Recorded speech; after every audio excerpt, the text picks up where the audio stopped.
So let's just start this way because, guys, I think that normies, as we sometimes call them, although, Stacy, I remember at a recent conference, people were telling us maybe we should move away from that industry term. Yeah, it's kind of become a pejorative in our industry. Yeah, maybe newbies, or as I love to say, the crypto curious. Yeah, they have a lot of questions. Yes, the non-indoctrinated. Yeah, that's good too. They have a lot of questions. I'm sure that you two have also been getting texts from friends over the past week. I sure have. And, it's probably not what friends want to hear, but mostly I've been like, could you just visit our website? Because we're kind of busy right now. But let's just start with like the play-by-play of what the hell happened. And I'll give you what I think are the quickest, briefest events that explain it. But then maybe you guys can fill in any gaps you think I've left. I mean, obviously, even before a week ago, when the liquidation of FTT happened, you could bring in the fact that a story had come out the week before about Alameda. But I would start things with Changpeng Zhao, CZ, who has been on this podcast before, the CEO of Binance, which is the largest crypto exchange in the world by volume, but is based outside the US, tweeting basically a week ago, Saturday or Sunday a week ago, so over a week ago, that based on recent revelations that have come to light, Binance would be liquidating all of its FTT stash. Now, FTT is the token of FTX, a rival exchange, also one of the biggest exchanges in the world, I think number 4 or 5. Mm-hmm. And by the way, a company that had only existed for 3 or 4 years. It was founded in 2019. So Binance has been around a lot longer. Obviously, there's past context here we'll get into more deeply of the rivalry. But the reason Binance had a big stash of FTT token is because Binance was an early investor in FTX. A year ago, FTX cashed out Binance's equity stake, and it paid it in FTT tokens. So the CEO of Binance says, we're going to dump all of our FTT. The price of FTT plummets. It also causes a huge loss in confidence. And Sunday, $5 billion of customer withdrawals from FTX, the exchange. Turns out, to the shock of many, FTX did not have the liquidity to cover. It is fair to equate it with a run on the bank of sorts. And by Monday, in a stunner, Sam Bankman-Fried, SBF, a lot of acronyms here for the crypto curious, the non-indoctrinated, tweets out, we are being acquired by Binance. We're selling to our rival. Whoa. And as if that wasn't crazy enough, 24 hours later, Binance says, actually, no. And the words of CZ, the quote was, beyond our help. We will not acquire FTX after all. In other words, we can't rescue this company. Pretty big indictment. It's beyond our saving. Utter collapse. And by Friday, FTX announces Chapter 11 bankruptcy. I skipped one thing, which is that in the days in between, Sam Bankman-Fried at first tried to scramble and say, I'm going to spend the next week raising investment and raising capital so that we can make customers whole. Didn't exactly work out. By Friday, Chapter 11 bankruptcy. That's where we are. Anything I missed, guys, in terms of what you think were inciting events along the way? I mean, there's just so much. I guess maybe we can hit on just kind of like the characterization of these two companies. I just want to underscore how much FTX was thought of as the upstanding, above board, trying to do things the right way exchange. And that's largely because they really pushed themselves, to be kind of seen that way. Like everyone, I remember when I wrote a profile on Sam last year, the main thing I heard from the other executive at FTX who I talked to was that, he's really made it a goal of his to get comfortable, like operating in DC and talking to people and writing all these big letters and sharing his ideas and trying to figure out what policy is going to look like. So that was a big, focus point for him, is trying to get out there and make it seem as though he's really trying to do things on the up and up. And I'm not sure that he wasn't really trying to do things on the up and up. It's just that it all blew up. Yeah, I mean, also Sam Bankman-Fried is someone who, he went to MIT, he's from Stanford, his parents are successful. So I think his past gave people some trust in him as well. And things, when things went awry, I think a lot of people were shocked because of who his parents are and how he'd been educated and brought up. And to just see this completely sort of crumble is definitely shocking because of his background as well.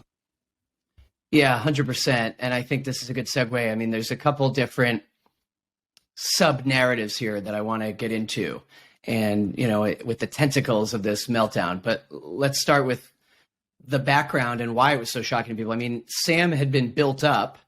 Maybe it wasn't all his own fault, the reputation. Certainly the way he had run his company was, because as it has emerged, the high level mistake at the core of the business, or maybe you think it lets him off to say mistake, but Sam's other company, Alameda, a hedge fund, was basically using FTX as a piggy bank. FTX was using its own FTT token as collateral, giving out loans in FTT, and basically Alameda was using customer deposits from FTX. I mean, amid a bunch of other things. But separate from the actual, irresponsible way that business was run, and that was obviously terrible and maybe fraudulent, maybe criminal, there's the reputation element, right? Mm-hmm. What you guys are starting to get into is Sam was built up as this crypto golden boy.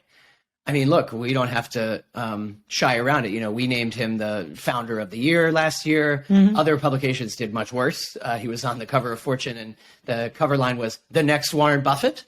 Turns out, no, he was not the next Warren Buffett, but there's also a charitable element. He was pushing this effective altruism. Yeah. Yes. So what kind of happened there? Like, why was he built up? And do you guys think that the crypto community bears any responsibility here for just the extent to which he became this god of crypto in like 3 years? I want to acknowledge that, we're all based in the US, and I think, unavoidably, we're all going to kind of look at this through that lens. He just looks so much like all the other tech CEOs that we've seen. Somebody's really young, I'm not even sure he graduated from college. I could be wrong about that. But he just fits that archetype so closely. And I think it was just so easy for us to kind of glom onto that. Here's the next Mark Zuckerberg. Here's the next whoever who's going to, come up with this brilliant piece of technology. And that's just going to usher us all into the future. And I think it was just way too easy for us to kind of stick him in that role. And some of it was, the media is just trying to explain this thing that nobody understands. And so you cast him in this kind of as this figurehead where everyone's like, oh, he's kind of like this, but for crypto. Oh, he's kind of like the Facebook CEO, but for crypto. So it's this thing that we have to do in media where you're trying to explain a brand new industry that people can't really get their heads around. And so you make all these analogies and comparisons. And I think what we wound up doing is just building him up into something he's not, just in the public mind. I also think there's a lot of opacity surrounding FTX and what exactly it was doing, because first off, I think crypto is very complicated and can be confusing to a lot of people. And so people are the average consumer is taking your word for it when you say, oh, we're doing this trading or that trading. And DeFi can be pretty complicated for the average person to try to understand. And so when you see someone doing this and saying that they're being successful, I think a lot of people are taking SBF at his word for whatever was going on behind the scenes. And we're also seeing there was and is less accountability there because it is a private company. When you see Coinbase, there's just more things that they have to publicly share, whereas FTX is able to just not necessarily share, they don't have to share, exactly what they're doing at all times. I think something interesting maybe worth talking about is what exactly was Alameda Research doing? What were they researching? Were they just trading and throwing around money, or were they actually researching anything? And was that name sort of a misnomer, and it was sort of just this private trading arm where they would try to take a lot of high risk trades? I mean, Caroline, who runs Alameda, she has gone on the record on video interviews saying that she wasn't really sure what they were doing, and they were just taking a lot of risks and just sort of throwing things against the wall to see what stuck. And so I think that begs some questioning and is really worth thinking about, especially in hindsight now that we see that interconnectivity between FTX and Alameda and how it ultimately was a big factor in FTX's collapse. There's a video in which she says with a smirk, why would you use a DEX? Just, do all your crypto trading through FTX, which is obviously so safe and so great. It's something that I've been explaining to people who are not in crypto and don't live and breathe this stuff is that this meltdown, epic and cinematic and bad though it is, and every time something like this happens, it reflects poorly on the whole industry. But do not equate this with, all of crypto is dead and screwed now. It's the end of the crypto industry. And in fact, DeFi advocates, decentralized finance, all along have been saying, well, this is why you don't trust centralized exchanges. You shouldn't have your money on a centralized exchange because you're entrusting the humans who run it to not be doing shady things behind the scenes with your funds. And if you use DeFi protocols, everything is on chain. Everything is right there. You can see where your coins are and what your money is doing. So they get to kind of take a victory lap. And that's why a video of Caroline Ellison, I believe her last name is, from Alameda, is especially, that's like catnip for them, because she's like, why would you use a DEX? And it's like, well, this is why. This is why. And it's also worth remembering that is the entire original value prop of crypto, was remove the middleman, remove centralized parties and powers. And, there was a tweet that I thought actually summed up a lot of this pretty well, which is the idea that all of these, not all, not Terra, although there's similarities to Terra. Terra was an algorithmic stablecoin, kind of different. But all of these centralized companies that have gone under, there was Celsius, there was Voyager, and now FTX. Here's the tweet from Makesy. None of them used the tech for anything other than custody and collateral for further hypothecation in TradFi casinos. Blockchains fix this. And, it's true, there wasn't anything very innovative or impressive technologically about FTX. All these companies, they're basically just banks for crypto.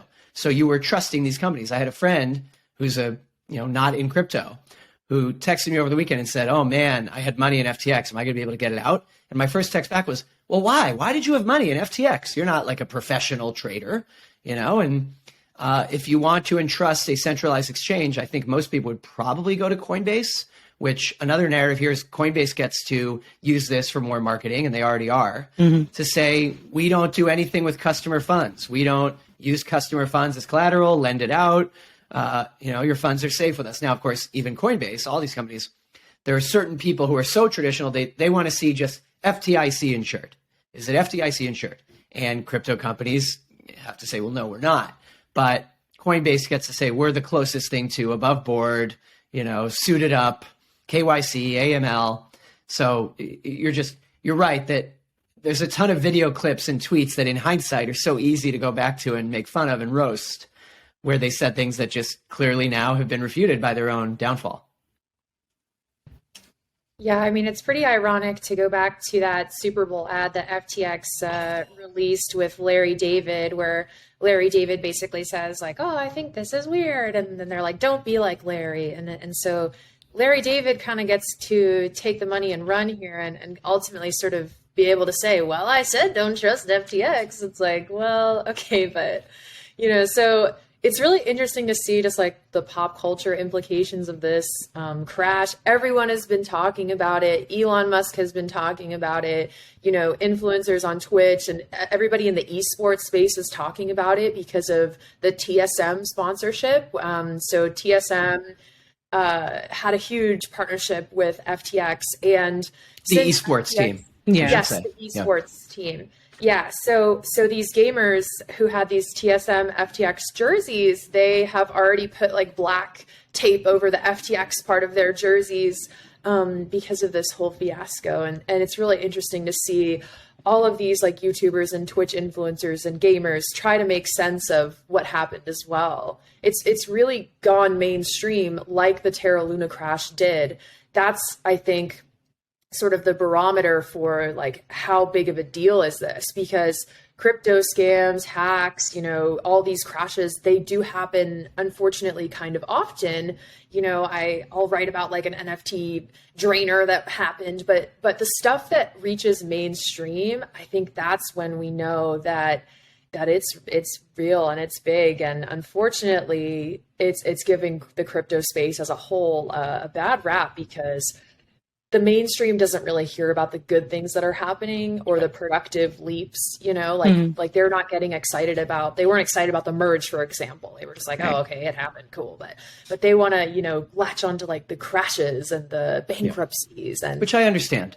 the I veiled understand. sponsorships and things like that. Like just for a measure of how quickly people wanted to put distance between them and FTX, like my husband watches F1 and so by extension I do too. FTX was a sponsor of Mercedes, the racing team. And so they filed for bankruptcy on Friday, or at least we heard about it Friday. I think some of the paperwork shows that it might have been signed Thursday night. But already on Saturday, because the way they did the race this weekend, like there was a sprint race to kind of determine the lineup for the race on Sunday. Already the FTX logo was gone from the cars, the jumpsuits, everything. I didn't see the FTX logo anywhere on anything. And that's like turnover of like a day. And like that logo used to be plastered all over everything. I did still see the crypto.com logo because I think, F1 proper has still sponsorship deal with them. But, the FTX logo was completely gone. It's just crazy how quickly they worked to kind of just be like, nope, get that out of here. They got to get away from the stench. One thing you do bring up or allude to that I'm interested in is it's not just the deals with FTX. Of course, those will go away. Kate, I'm glad you started with TSM from your world, the gaming world. For me, I'm looking at the Miami Heat Arena. They're already removing that. They're saying we're looking for a new sponsor. There's also the umpires too, FTX. right? Yes, yeah, and FTX was in deep with Major League Baseball. A patch on every umpire uniform. All that is obviously going to go away. But beyond that, what about the other crypto companies? And they would say, well, we're fine. We're different. If you're a pro sports league, after this, you probably feel like, wait a minute, we want nothing to do with crypto. So maybe you do start to see, sponsorship deals with other crypto exchanges, maybe even Coinbase or crypto.com go away, not because those companies are also failing. I'm not saying that, although maybe there's probably more to come, but because the sports leagues and partners or even individual pro athletes who are all extremely image conscious, they say, you know what? This isn't worth the risk after all. I was already a little nervous and anxious when we made the deal, but I got convinced. And now that this happened, better to just cut ties. Mm-hmm. Yeah, what I'm wondering, and Stacy, I don't know if you have more insight on this, is just how they signed long contracts. I mean, some of these were like 19-year deals, multi-year deals.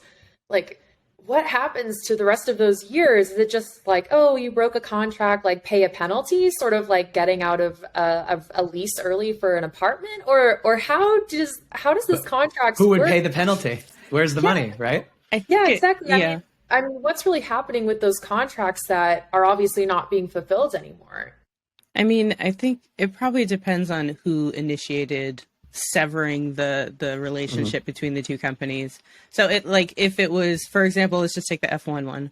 If it's Mercedes that said, you know what, never mind. So they may have to eat some kind of fee or something, some kind of penalty for being the ones to break it. But there was almost certainly some kind of clause in there saying that, this assumes that you are an upstanding business and that you're not going to do any kind of harm to our reputation and that nothing going on with you is going to kind of bleed over and then make us look bad. So I wouldn't be surprised if there was some kind of clause in there that allowed them to get out with minimal cost, minimal penalty. Well, and Kate, you actually wrote the story on this way back in February, but we've seen this before on a much smaller scale. I mean, and this wasn't the only example, but there was a cycling team, Quebeca, that was sponsored by NextHash, a crypto company that I remember we hadn't even heard of when they announced the deal. It was a 5-year deal signed in June 2021. And only 4 or 5 months later, company went under, couldn't afford the deal, backed out of the sponsorship. And in the cycling world, that is brutal because, as I understand it, all the funding just comes from the title sponsor. Whatever team you're on, that's your one sponsor. And so, sucks for the pro cyclists, terrible for that team. I remember years ago, back in 2014, reporting on a college football bowl game that was called the Bitcoin Bowl.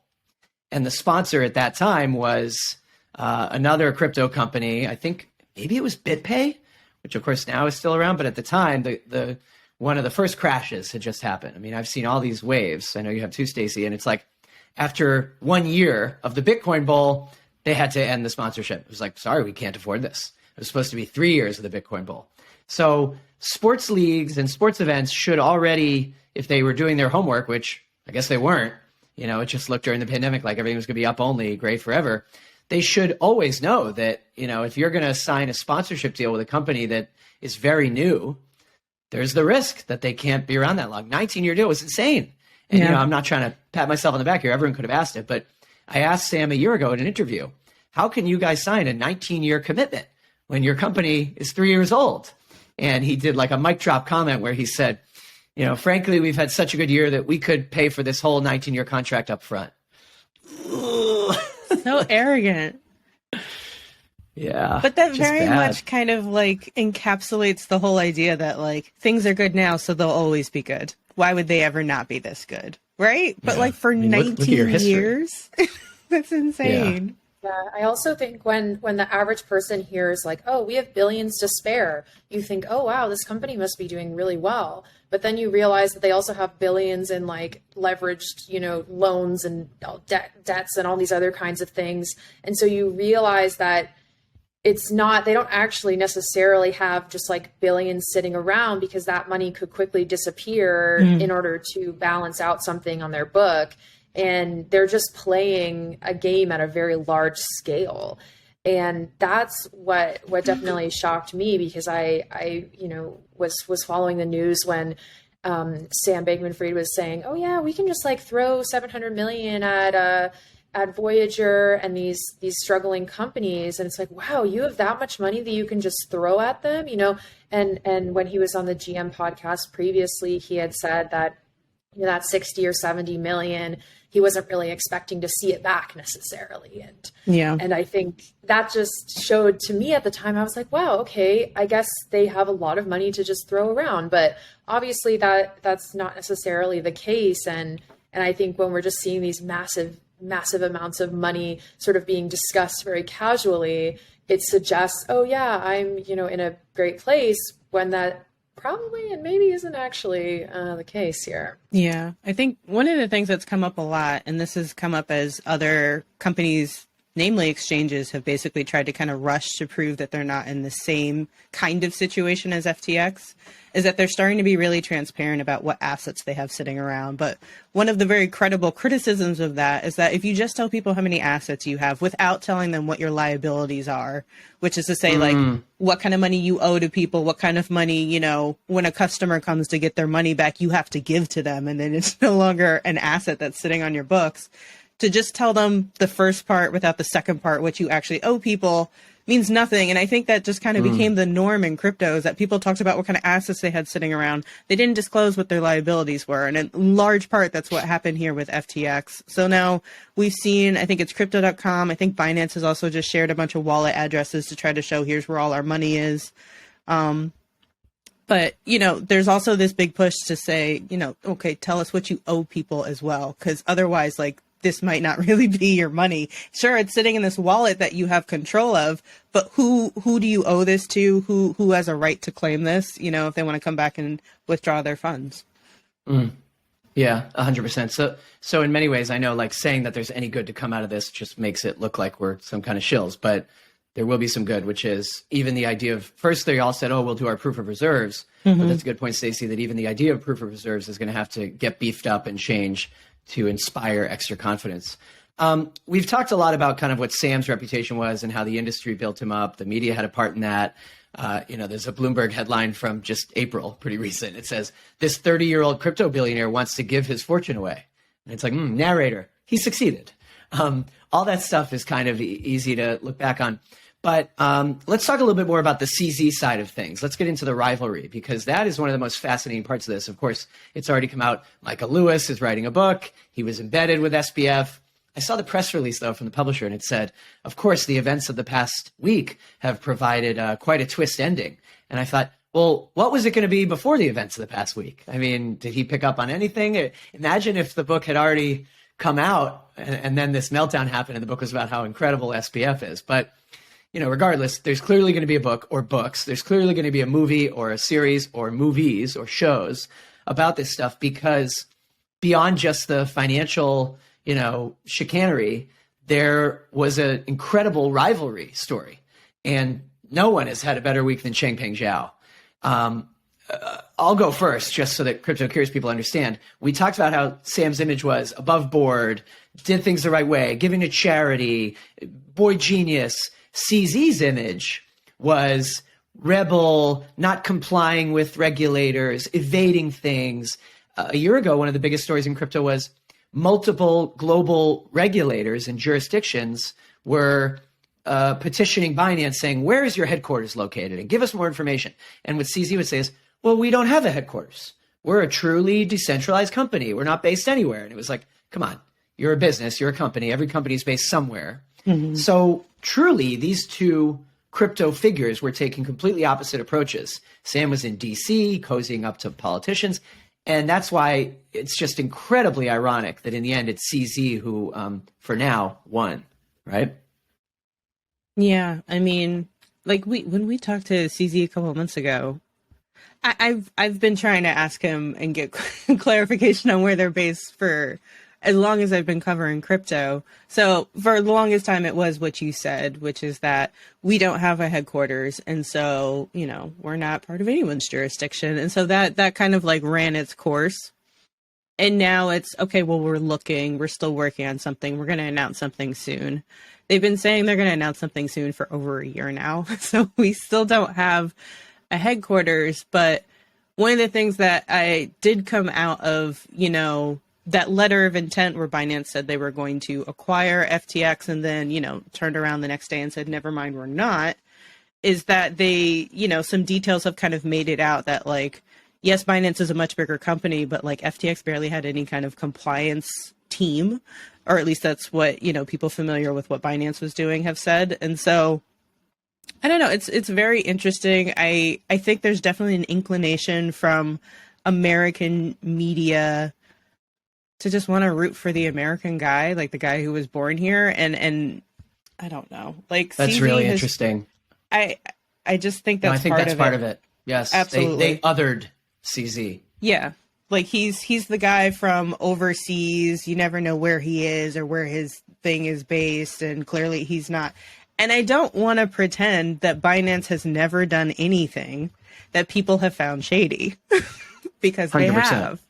But just in this most recent kind of blow up and you know, industry moves, it's CZ who looks like he's, I guess, been taking some of the compliance stuff more seriously recently.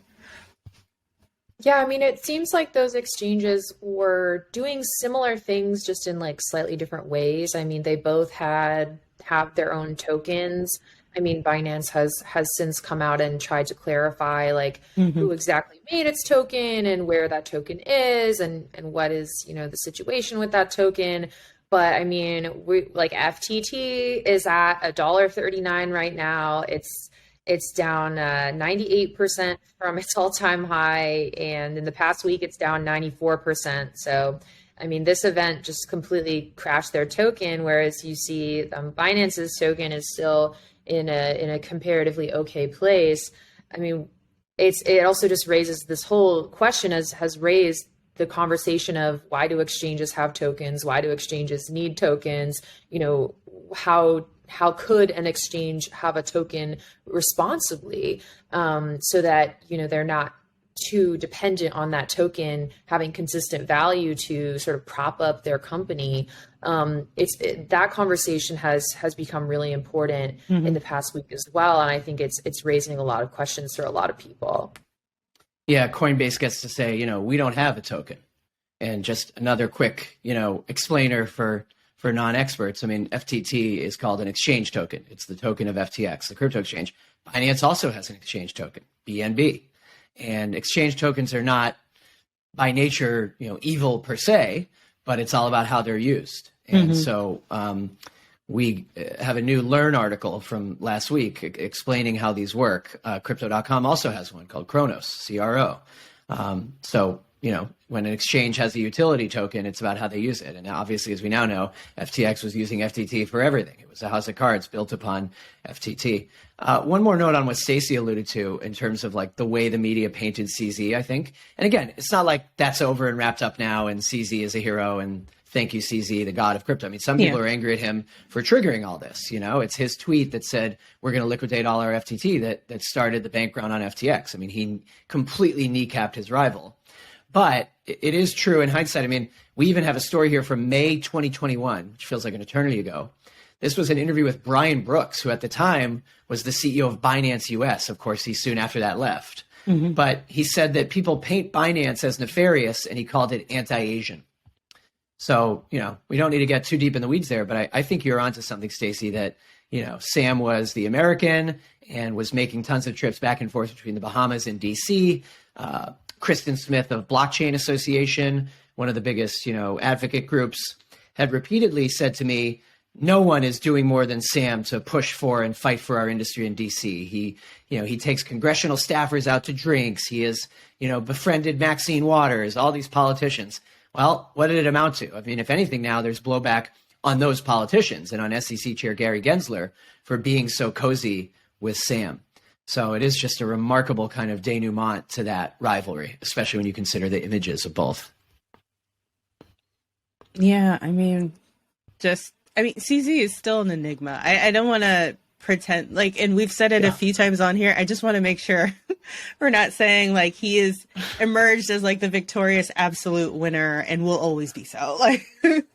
Well, it's like GOT, the great wheel keeps spinning, right? Yes. But, it's crazy because I think we have to go back and just kind of re-examine the way we characterize. We're always having to kind of essentially typecast people just so that we can explain who they are to our audiences and do our work without having hundreds of words of explainer in every article. But I think we have to really kind of re-examine the way we do that. It's just, and I do want to clarify real quick, the FTT that Binance was going to sell, they moved that before CZ said anything about it. It is only because people saw it move and started asking him questions that he then said something about it. So initially he was going to do this without announcing it. And that's why it's likely that it was a result of that. Yeah. That Alameda balance sheet that showed just how much exposure Alameda had to FTT. Right. And then apparently, I haven't checked it more recently, but after they called off the deal, they weren't able to sell most of that. They took a hundreds of millions of dollar hit on that and CZ made a big, kind of gesture in trying to publicly let everyone know, I've asked all the Binance employees, please don't trade FTT, don't do anything. We can't look like we're trying to trade on insider knowledge. If this were regular banking, this would be don't trade on material non-public information. There's all these different, rules and regulations in place to make sure that people who work for banks don't find out what the business side of the bank is doing and then trade on that knowledge. There's no such rule in crypto, but obviously it doesn't look good if you do it. So they wound up not being able to sell. It's unclear what their crimes were. Right. In other words, I've had some friends ask me that. I don't have the answer. They've said, obviously it's a shit show. Obviously he ran the business, completely immorally, unethically. But is it clear that they broke the law? Mm-hmm. I do want to also add in, because we talked a little bit at the top about how Binance was an early investor in FTX. Apparently, and this is what I hear from people who are familiar with what's going on internally at Binance, they had disagreements between CZ and Sam and kind of just, the way they each ran their companies. And that's what preceded Binance wanting to get out of their equity position. So in return for having invested in FTX, they got equity. So then when they want to get out, FTX bought them out using some FTT, and I think also Binance's stablecoin BUSD or Binance USD. So that's why Binance had the FTT sitting on its books in the first place. But just, apparently it's been simmering for a long time that they did not agree at all with the way FTX was doing things. And and it's easy to say that now after the fact that they've pulled out of the deal and it has, kind of been proven that they weren't doing things on the up and up.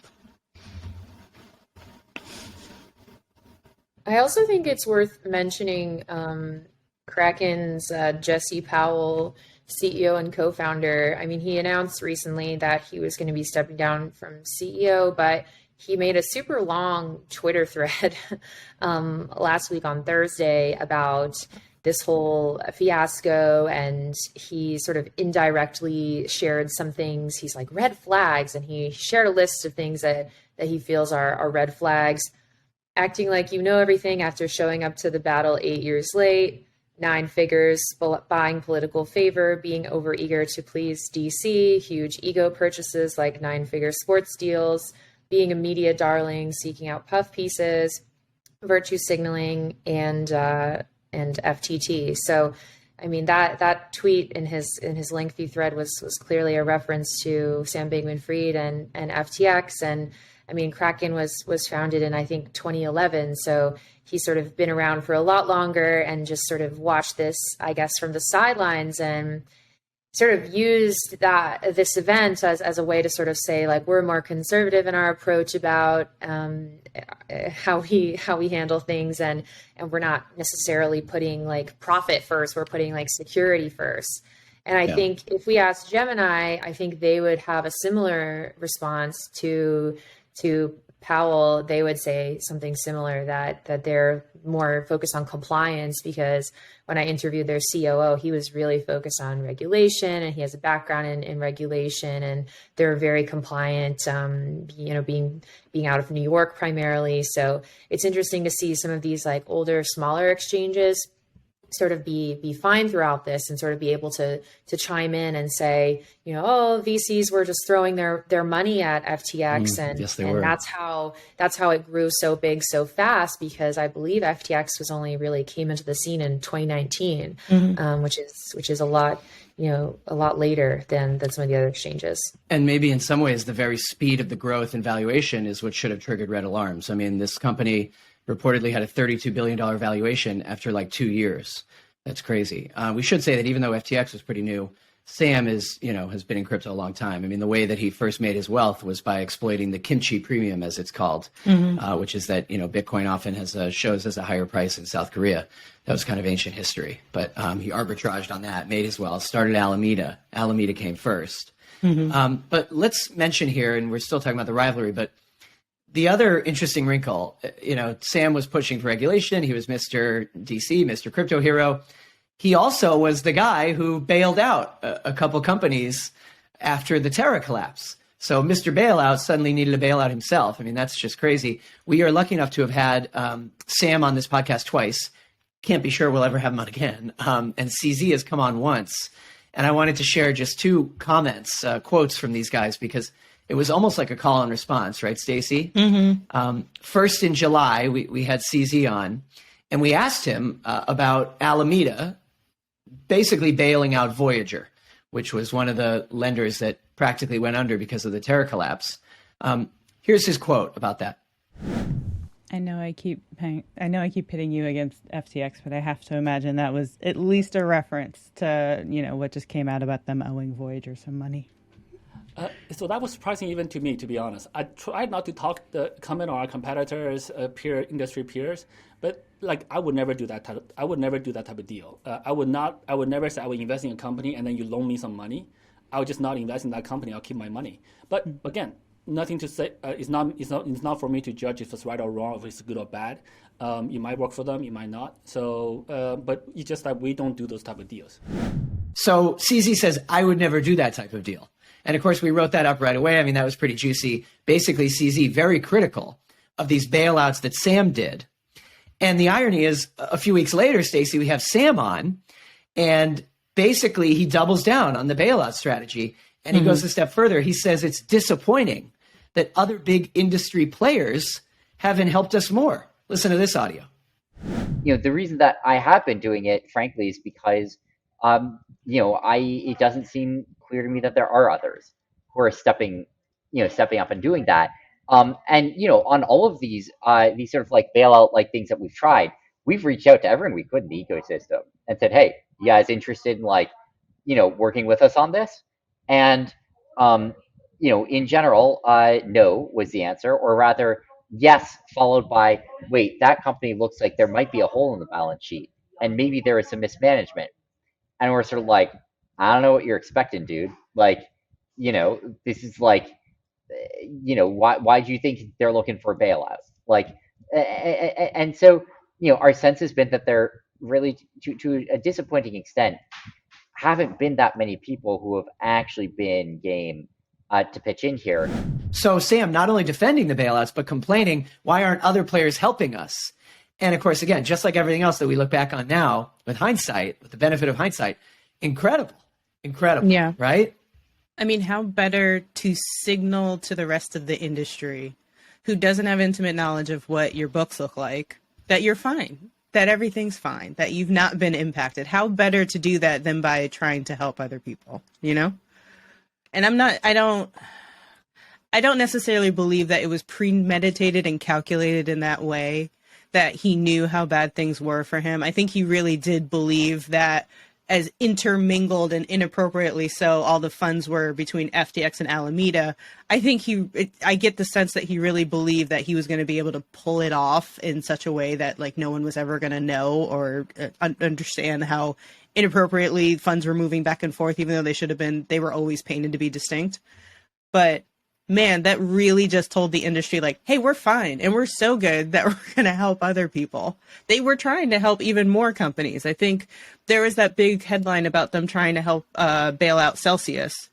But then they came out with that damning detail made it out from that. And I think that was from like an unnamed source, but basically saying that, you know, things are so bad there, we're not going to help out. And then, of course, they find themselves in the same seat later.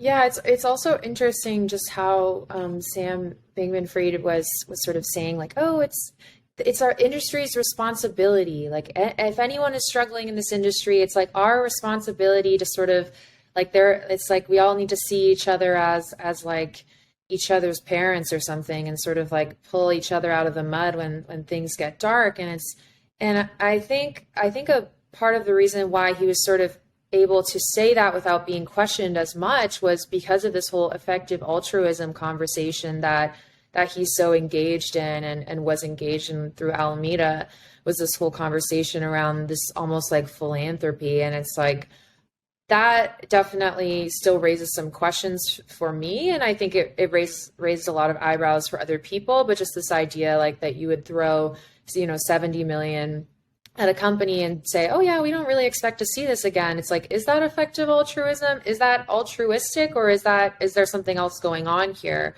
I mean, I think there's a lot of potentially better ways to use 70 million, especially, in or out of crypto, but that's just, one take on this. Yeah, a lot of contagion. And I think it only goes so far to say, well, now the industry will learn its lesson. It's like, well, why didn't it learn its lesson before, right? Mm-hmm. We should mention a number of firms have come out basically to quickly say what their exposure was. If they're able to say we had no exposure, a delight, right? But there's many who have had to say, yep, we had direct exposure and here's how we're doing it, and don't worry. But there's more to come in terms of the damage and the blowback and the ripple effects. That is for sure. I want to sort of give the 60-foot view on what people should take away from all this. We've talked about the rivalry, the irony here, the narratives. I mean, just stunning, right? It's definitely the end of FTX, all those sports and sponsorship things. The name is going to go away.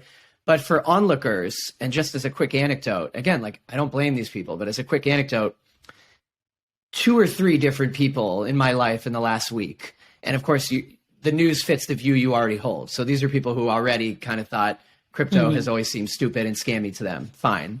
And I don't try to waste time convincing them. But they've texted me or in person said to me, like, how can you say to anyone that this stuff is real or should continue to exist when this happens? And again, there's only so many times that you can say, well, this was just one company. The fact that this one company was a bad actor doesn't reflect on the entire industry. And that is what I believe. But again, it ain't good. It is not a good look. But what would you guys say to people outside of crypto who just look at this and shake their head? And of course, as we also know, it gives regulators and politicians another chance to say, we've got to regulate this industry. We've got to be more strict. We've got to create safeguards. But to be clear, like, crypto's not going to collapse as an industry tomorrow. I mean, that's table stakes. Like, it's not like, oh, FTX went down and now crypto's dead, which is what a lot of people say when they see these headlines. But what would you guys say that people should understand from all this?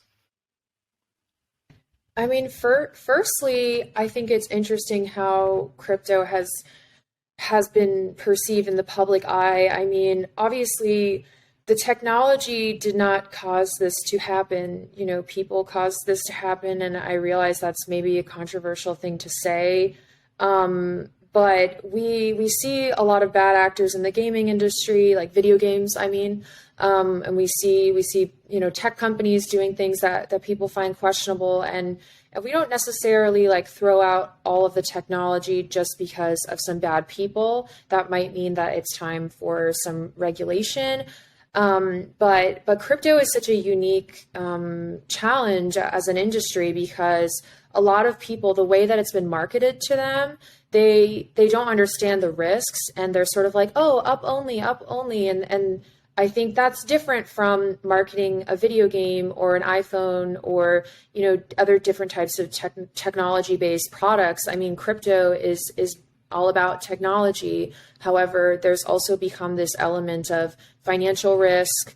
There's a lot of different sort of dreams that people are being sold here through marketing. And so I think a lot of people are feeling burned and like they've lost trust because they had certain expectations going in, and they didn't realize necessarily maybe the risks that they were taking. I mean, that's just my 2 cents on the industry and how it's been perceived and sort of misperceived and maybe what's to come. I mean, I think, and people have been saying this since last week, like it, or even earlier this year, and there are some degens that have been saying it the whole time, don't keep your money on exchanges. Like if it's your funds, keep it in your wallet. And you know, a lot of people would even go a step further and say, don't keep it in a hot wallet, which is to say, don't keep it in a software wallet, something that's just, you know, living within your browser or whatever. Like keep it in cold storage. And I think because like there's a little bit of a knowledge gap, like there's a little bit of like a steep learning curve in just figuring out, okay, what is a cold wallet? Like it essentially looks More than like, a little. I yeah, think. it looks like a little device. That's not what this is. Or is this? I think this actually is also a cold wallet, but it's also, I think, a charger. The point is, like, I don't know, just I think people got really comfortable letting their money sit places where they didn't have control over it, where technically someone else besides them, a company, had control over it. And I don't want to blame everyone who had, I'm not blaming everyone who had money on FTX for having it there, but I think people got really comfortable leaving their money somewhere where technically there was some risk. Like, it's a little bit like leaving your keys sitting in your car in the driveway. Like, probably no one's going to come and take your car, but they could, and the keys are in there, so it's possible. The other thing, and this kind of gets back at some of the regulatory stuff, I'm already seeing some lawmakers come out and say, oh, well, you know, the industry's been delaying us from passing meaningful regulation. And there's really this blame game going on because it's, and both things are true. It seems that lawmakers have been very reluctant and slow to pass any kind of regulation, but we're also seeing that the industry is trying to make sure that, like, you know, the first draft of this or the first few major bills that kind of get out here and set up a framework aren't bad and don't, like, kind of codify these huge misunderstandings about the industry. Because that's what we've seen a lot. Like, there was that whole big thing last year where, you know, the big bipartisan spending bill was going to go through and basically categorize everyone all the way down to individual developers and like people who run miners as like brokers. And now you're going to have to, you know, collect all this information from everyone who interacts with you. And like, I think we can all agree that was a huge overstatement of, you know, how much those people should be involved and what their responsibility is. But I think the regulatory stuff is going to probably, unfortunately, swing such that like it's going to be really strict for a while. And I don't think a lot of lawmakers are going to be taking as many calls as they used to from the crypto industry, because that's just not going to be good for their image. Like if they're taking calls and they're doing, you know, sit downs and stuff like that. So it's going to be interesting, but like, unfortunately, I think it's just a growing pain. Like, I think this is just something that's going to happen for the industry to start to mature. 100%. I agree with a lot of that. One thing I'd push back on when you say, you know, the lesson is don't store your crypto on exchanges. For a lot of regular non-tech savvy folks, that's just too hard. Yeah. And that's why I think Coinbase has had a lot of success. It has, you know, and Coinbase has its own flaws and things that people have criticized it for. But regardless of anything else, or if nothing else, the company has successfully established itself as the closest thing to a trusted name in the US. And I suspect that even after this, for a lot of people, if they believe they want to own some crypto, they probably will trust Coinbase, and that's good enough for them. Because when you say to someone, here, just use this hardware wallet and store your keys on a piece of paper and just don't lose the piece of paper. It's like, wait a minute. Yeah. I mean, ever since the very beginning of crypto, that's been a hard sell. I mean, that it's introduces its digital own money risk. Yeah. Yeah. Isn't there some guy who's been trying to excavate landfill? Like landfill. Yes. Yeah. 100%. So that, I mean, that has its own problems. Yeah, it's hard to say to someone you're trying to convince, like, this is the future, this is digital money, but write your password on a piece of paper and never lose it. Yes, here's this thumb drive size thing that will store all of your money. No. I don't think this is the end of exchanges as a thing, but it's certainly the end of FTX. One last thing I'd say, and the jury's still out on this, but this is going to be interesting when things kind of play out. I don't think that Sam Bankman-Fried was consciously like a criminal, like an evil, poorly intentioned person who knew that he was a con man, and of course everyone is dunking on past things he said, including me. It's fun. We're tweeting out the memes.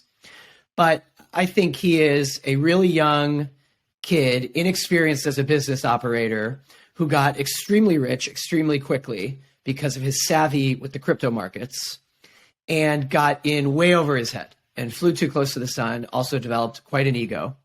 But that's different from, the crypto industry has seen a number of scammers who very much knew what they were doing. Consciously in their soul and in their brain and in their heart, they knew, I'm scamming everyone. I do not think that is what Sam was doing consciously. That's my take. I'm not in any way excusing or exonerating him. But I don't think that he was a laughing all the way to the bank, and now catch me if you can, I'm on my plane to hide out from the law criminal. Maybe some disagree. But I think the jury's out. I think it was some degree of affluenza. Just, he comes from a very privileged background, and I don't think he thought this was ever going to blow up in his face the way it did. He should have. It's really easy for all of us outside saying that, he should have known. And I think it's true. He should have, but I don't think he ever really had to face many consequences for this kind of stuff. I mean, he made all his money trading. He was really way comfortable with risk, so much so that he risks everyone's money. Crypto is also just such a cult of personalities in a way. There's so many big personalities, and the quirkier and dorkier and weirder you are, it's like the better, and like the more people want to write about you and figure out what makes you tick. And so I think a lot of things that were sort of like just about Sam that maybe some people would consider perhaps like not very responsible, such as playing League of Legends during your business calls.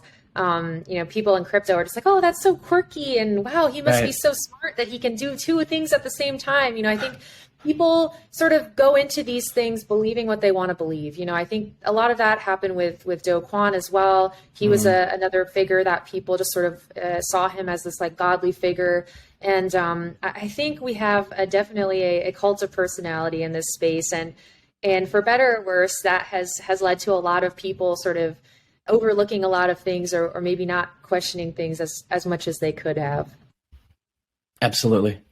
It's very true. It's I remember going to the FTX conference in the Bahamas, and the hero worship, when Sam came out on stage, and the fanboying, and Tom Brady and Giselle on stage with him. That was the peak. But it's a great place to end, Kate, that comment about the cult of personality. I think in many ways we're all a little bit to blame. But FTX is to blame most of all. There's so much more there, so much more to talk about. We will keep monitoring. You guys and all the staff at Decrypt have been all over.